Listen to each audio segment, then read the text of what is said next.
All right. Good afternoon. Carl here of Untapped Genius, where it's all about helping you do your thing to the fullest by bringing out those abilities that are in our minds and our bodies, most of which we don't even know that we don't know about. And that's part of the fun of what I like to share with you folks. Bottom line, you're amazing. I say this all the time. And my question to you is, can you actually hear it? Can you see it? And when you hear it, do you hear it as a fluffy, feel good notion like, oh, you're just so amazing? Or can you hear it as a statement of fact that it's something that we can discover on a daily basis for the rest of our lives? We'll never, ever, ever know what we're fully capable of.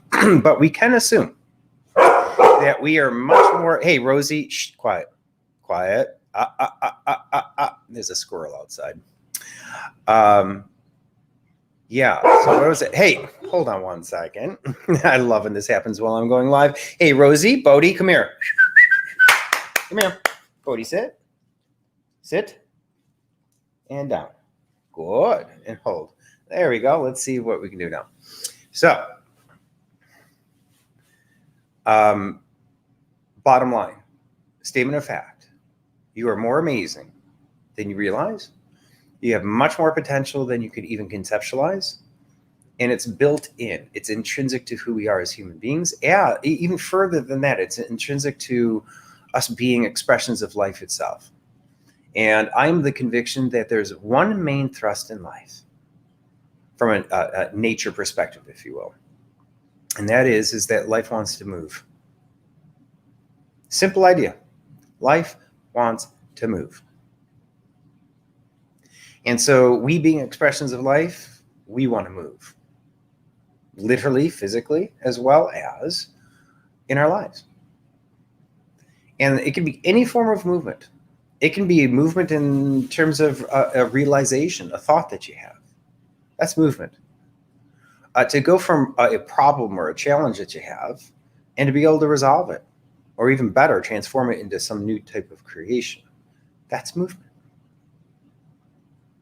So today's topic is fostering a stable mind. So I have an approach I call life as a wave, and it combines principles of physics with principles of music, and a couple of dashes of principles from nature as well. And it's all about helping us tap our higher abilities, accessing a clearer, more awake state of mind, because that sets the tone for everything. So when it comes to fostering a stable mind, within the context of life is movement, then we can simplify the creations of the mind, how we react or respond to the moment, how we perceive, interpret, filter. Yeah. And we can simplify the game.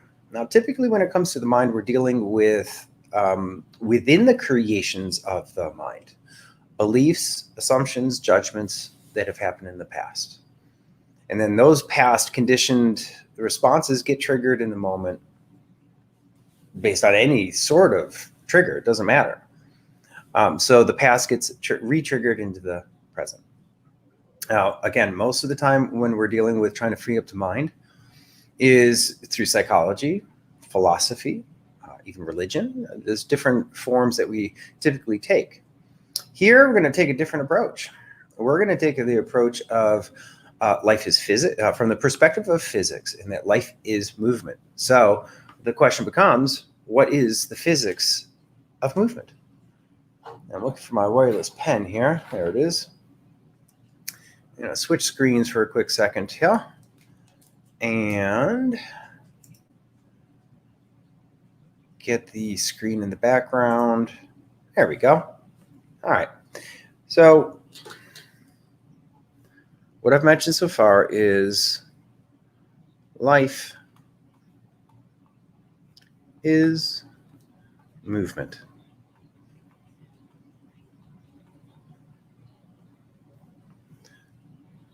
And here, when it comes to freeing up the mind, and here's my little symbol for freeing up the mind, or a state of mind, as I like to call it. And again, state of mind affects every single facet of our existence, second by second by second. And that is something to consider, that our state changes moment to moment to moment to moment, and that there are things that we can do to entice, not force or control, but entice a higher, clearer, more creative, more present, more awake state of mind or awareness or presence. All right? So, like I said, with Life is a Wave, instead of approaching things of the mind in terms of philosophy or psychology, or instead of going into the actual beliefs and past interpretations, what we can do is make it about physics instead. And here's what I mean. So in terms of physics, it's going to be the physics of, what is life? Movement. So we're going to make it the physics of movement. And to talk about that, we're going to draw a tube. And this tube is your mind. Now bear with me for a second. So this tube, again, we want movement. Life wants movement. And when things happen to us, we have a reaction from the mind. And that reaction is going to be according to this framework that we're building right now, making it about physics, the physics of movement. So each response to the moment that's happening, your mind is only going to do one of two things then, in this context, the physics of movement. It is either going to allow and encourage that movement, or it's going to discourage it. And so that's why I draw a tube. So life wants to move, and it's moving through our minds as we are perceiving the day. And if we see something or something happens to us where something that we would call bad happens, let's say, then the mind says, uh-oh, no, this is not good. And what I'm saying and suggesting is that there are only two basic responses to the mind based on the physics of movement. It's either what I call a yes response, or more accurately, an opening. And I put quotes around the yes because I don't mean the word yes. It's just a yes response. It's a physical thing. It's a mental thing, but it's overall, it's an opening of the tube. Like that. And, the beautiful thing about this is that this simplified game gives you all sorts of tools and little systems, feedback loops, I like to call them, to let you know where you are in your state of mind. And did you just have a thought somewhere behind the scenes there that was a no thought, a closing thought, a thought of fear, doubt, other limits, judgments, past assumptions and explanations? They can come in many forms, but it's only one thing: a no response. And so, again, in terms of the physics, we I don't know how to erase on this thing. Let's see. How do I erase? Eraser. Yeah, this is a new drawing board that I'm playing with here. Okay, just bear with me for a quick second. All right, so the other drawing represents a no response. And what it does to the tube is this. It closes it off. So life has a harder time going through. Now, here's the really cool thing about this whole framework is that you can get real-time feedback in the second that a no thought, a judgment, a fear, a doubt gets triggered, and so much of it happens underneath the surface that the instant you get a no thought or response to the moment, you can know the instant it takes place, because your energy instantly, in the very moment, will go down. So our thoughts give or take away our energy. It's the quality of our thoughts that either give or detract. If it is a yes opening thought, it adds to the energy. If it's a no contracting thought, of fear, etc., of limit, that can't be done. There's no solution to this. There's only one way to do it. Oh, that's not good. There is no way to, it's that kind of thinking, right? Those are no thoughts. Overwhelming thoughts. Thoughts of overwhelm are also no thoughts. Oh my God, I got so much to do today. It's a no thought. And as you're starting a day, if you have enough of those, you can feel the energy and the weight of the day. The weight is just increasing. It's like all of a sudden your day becomes something that you have to overcome and just make it through. As opposed to if you wake up in the morning and you have a bunch of yes thoughts. Now, I don't call them positive thoughts for a reason, because this goes way beyond what we would label as positive or negative. Again, we're not using words or thoughts or beliefs to change this stuff, freeing up the mind, creating a stable mind. We're using physics of movement that you can feel, measure, and touch in about a dozen different ways when you know what to look for.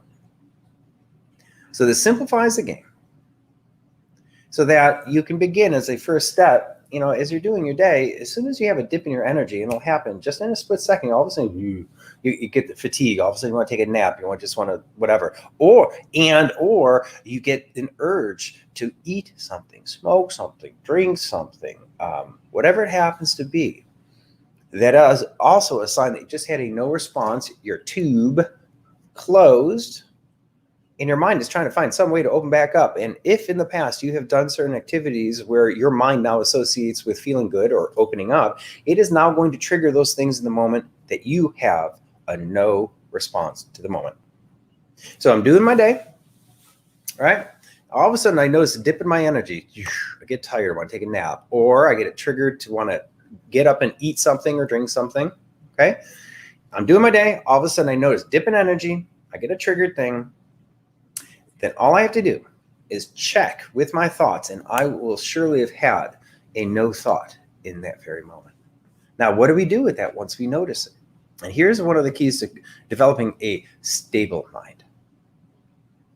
Now, we're going to have lots of no thoughts being triggered for the rest of our lives. Cannot be stopped. There's the part of the mind that's only interested in judging. And it will operate from the good-bad paradigm, which I don't recommend. I think that there's a whole nother way of looking at things, and that's why I look at these things in terms of physics. Because it's objective. It doesn't look to the quality or the character of the person, their worthiness, their status, how much money they have, or anything of the sort. It's completely impersonal. It's physics of movement. It's a very different way of looking at the nature of the mind, I understand. But the benefits are astounding. By simplifying the game, you get to see the core functioning of your mind and what it's doing second by second, millisecond by millisecond. Every moment you're awake, your mind is analyzing what's going on and placing meaning on those things. Right. And then ultimately, it triggers an emotion, a feeling. So our feelings always, as far as I am concerned, they always follow the thoughts that get triggered, whether conscious or unconscious. And so if you have a yes type of response, and it's millions of different forms that can take, your tube opens up, you get more energy, everything shifts.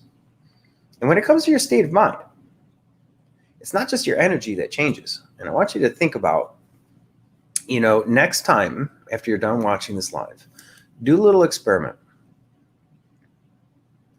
So go do your day and watch what comes up. Notice what your mind gives you as you're doing your day. But here's the thing that you don't need to do. Once you notice a no thought, response, judgment, anything like that, notice it, but don't do anything with it. Now, it's going to be a tricky thing, but it's one of the keys. We do not have to always go into the content of those thoughts unless it's an issue that we have to resolve right now, or we haven't thought about it and it is time to really explore the nature of a particular issue, challenge, or desire or goal, right? There are times when we do want to think deeply about things, right?